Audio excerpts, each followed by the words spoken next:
So lately on the channel, I've been talking about a lot of Nintendo Switch 2 related stuff because there's been lots of information to cover. Of course, the unveiling of Star Fox, the Switch 2 price increase, some games not doing as well as people thought they were going to, Metroid Prime 4, they put it on you with a silver platter, and you did that desert section and just made the game not as good as it could have been.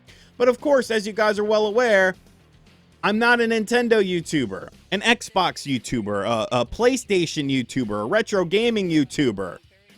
Well, maybe not that last one. The retro gaming community really hates me, but honestly, they really hate everyone. But I like to talk about Xbox and PlayStation on this channel, and PlayStation actually had some very interesting things happen late last week as well with their financial report. I just haven't had a chance to talk about it, and I want to talk about it in today's video because PlayStation and their president and CEO, Hiroki Totoki, that's the best name in all the sorts of CEOs. Asha Sharma is fine. Devin Pritchard, the Furukawa, like that's cool. But Hiroki Totoki, that just takes the cake. Hiroki Totoki had some things to say about the PlayStation 6, and I find it pretty interesting because you're hearing all these people say, oh yeah, the PlayStation 6 is going to be like $700, $600, and it's going to come out at the end of 2027. But is that actually the case? And according to Hiroki Totoki, it seems like that's not really the probable case in all this sort of situation. So I want to go over that information with you guys today. First and foremost, though, happy Mother's Day to the, I don't know, 3 mothers that are watching this video potentially. Like, thank you. I hope you have a great day. You know, I'm sorry that you're spending some of it with me on Mother's Day, but I hope I can at least give you some information and entertainment. First time on the channel, hit that subscribe button. So Sony, of course, had their Q4 fiscal year 2025 earnings briefing right around the same time that Nintendo did, but there really wasn't quite as much meat on the bone when it came to theirs. Now, system sales were a bit down year over year worldwide. There is, of course, the whole situation with the price increase of the PlayStation 5, which is going to slow down system sales. Like, you know, that's just, they got a nice little boost before the price increase went into effect. You look at the price of the PlayStation 5 Pro right now, $900. Like, it's getting crazy out there for the video game industry. Well, Hiroki Totoki, once again, president and CEO of Sony, was actually asked about the increased cost of components that is currently happening and what sort of role that is going to have on the PlayStation 6. Obviously, we're seeing this all across the board with technology, AI data centers, all this sort of bullshit that we're just being force-fed. Whether you like it or not, it's going to happen. And to be fair, I really think that, like, AI as a whole and, like, AI generation of stuff, like, it's not as interesting to the average person anymore. Like, how many... Are you seeing as many, like, stupid ass AI videos and stupid AI pictures as you were when, like, it first was available to people? Maybe it's just like the internet side that I'm on and I'm not seeing it as much, but it seems like people got bored with AI already. But obviously, this is something that companies are going through with. There are plans well beyond 2027 when it comes to pricing and components and stuff like that. So Hiroki Totoki said the following specifically about the PlayStation 6.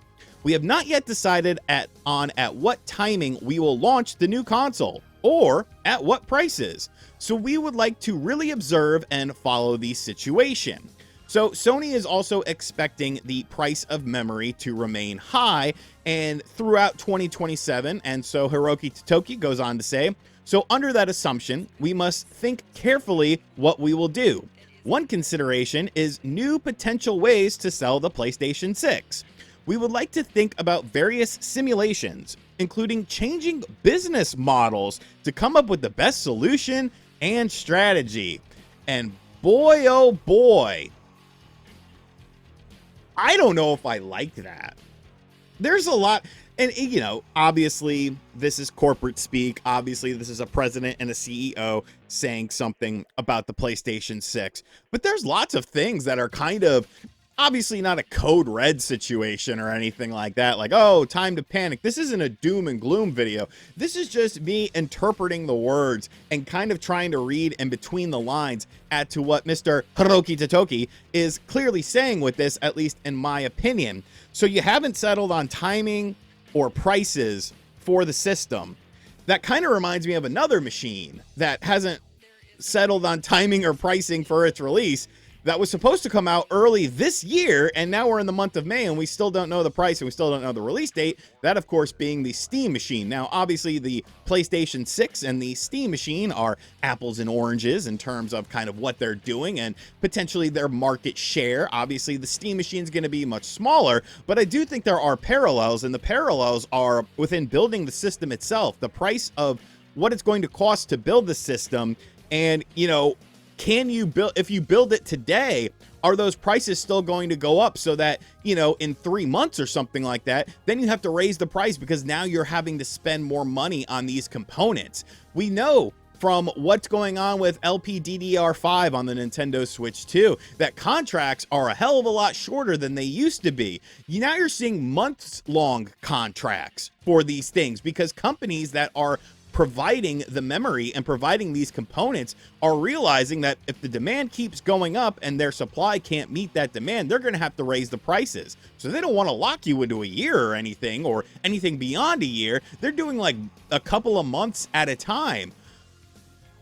So do you want to find yourself in a situation where the PlayStation 6 comes out and then 3 months later, you're Sony and you have to raise the price because the components have gone up in price? Now, there is the theory, like I said, you know, talking about AI and AI usage. It seems like it's down a little bit with the average consumer and stuff like that.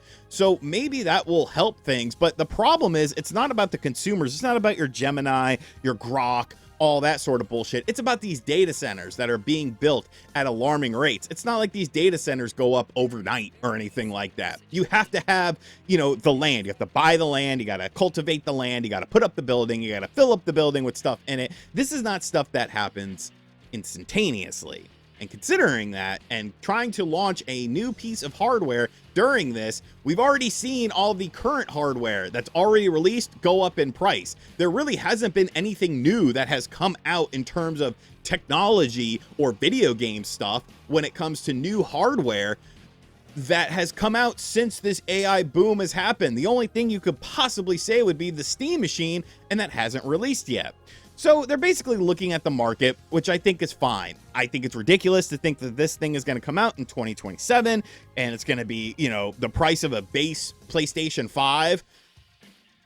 Unless we start to think about the other part of this. We would like to think about various simulations, including changing business models to come up with the best solution and strategy. I don't know how I feel about that. The business model, what do you mean by that? We're talking about a console. We're talking about a PlayStation 6. Since I always post the Max picture that I made in Grok, the Dreamcast guy picture, where he's wearing the Knicks hat and doing the smoke. Let me give a shout out to Dreamcast guy. Maybe I'm not going to put this in the thumbnail. I don't know. But look, I got my PlayStation 5 controller. But no, changing the business model. We're talking about a console here. So changing the business model of a console sounds a bit daunting. It sounds a bit different. It sounds a bit unknown, which it could work out. Obviously, you know, we got to think about what the PlayStation 6 allegedly is going to be. Allegedly, it's not going to be a huge power jump over the PlayStation 5. There's going to be a handheld PlayStation 6 as well that they're going to release alongside of it. That's digital only, but you could use the games from your PlayStation 6 on the handheld. I'm assuming, obviously all of this is based on assumptions, but releasing two pieces of hardware at the same time at $600+ price points, how many people are you expecting to buy both of them? Or is the mentality they're just going to buy one of them? And if that's the mentality, is it going to be worth doing the handheld? Especially if I would assume that the handheld can connect to the television. Because if it doesn't connect to the television, I don't see anyone spending $600+ on something when they could save that money and put that towards a PlayStation 6, unless they're constantly on the go or something like that. Plus, you have stuff like streaming and whatnot. You could stream games, you could do cloud stuff, you know, with the portal and stuff like that. There are different options out there, but maybe that is the mentality. Maybe the mentality is, let's give people a bunch of different options, and that is sort of the change of the business model that we are looking at with the PlayStation 6, where the PlayStation 6 isn't necessarily just a standard box, but it is an ever-growing ecosystem with many different parts where you can get a different version of a PlayStation 6. Now, would that confuse consumers? Would that be a bit too much? It really remains to be seen. But there is one thing, reading all of this, going over all this information, whenever people bring up the PlayStation 6, there is one thing that always pops into my mind. And I think it pops into a lot of people's minds. And that is, why not just, like, wait longer? Like, do we really need a PlayStation 6? Here, let me ask you a question. If you had, okay, like Intergalactic or something like that. If Intergalactic is a cross-generational game, you would expect there to be a lot of cross-generational games on the PlayStation 6 whenever that does come out. Would you rather have a system that costs more money, that does visuals a little bit better, maybe a little bit higher frame rates, but now you have to worry about a cross-generational version. Now you have to split your resources between developing PlayStation 6 and PlayStation 5 games. So both of those are going to be, you know, spread out a bit more. But you're getting a little bit more power. You got to buy a new system to get the extra bells and whistles, but you're getting a little bit more power out of that. But you're splitting the development times, splitting everything that comes to it. So would you rather have that system that's going to be mostly cross-generational games with 1 or 2 new titles coming out as well? Or would you rather have a PlayStation 5 that gets longer support, gets more releases within a calendar year than just, you know, 2 or 3?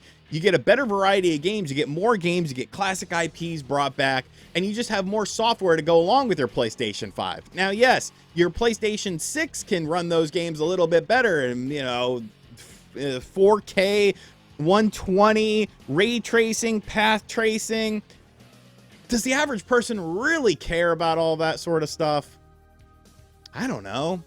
Like, it's tough to say. Me personally, if you were like, we can give you a PlayStation 6 next year, you got to buy the system. It's going to run mostly PlayStation 5 games. There's going to be maybe 1 or 2 exclusives on it in the first year or 2 when you look at PlayStation development cycles. And then, you know, this, that, or the other. Or would you rather just have more games for your PlayStation 5? I would just rather have more games for the PlayStation 5. But that's just me.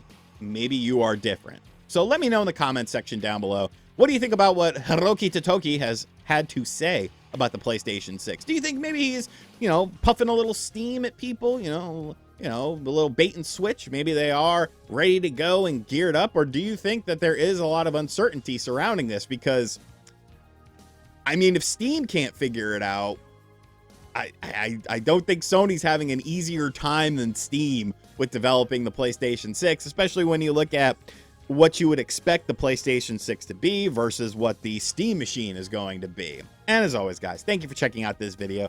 Hope you guys enjoyed it. If you did, be sure to give it a like. Be sure to leave a comment. Give a dislike, too. I don't care. Interaction is key. Share the video around with your friends and enemies. And as always, I'll catch you guys on the next video. Later.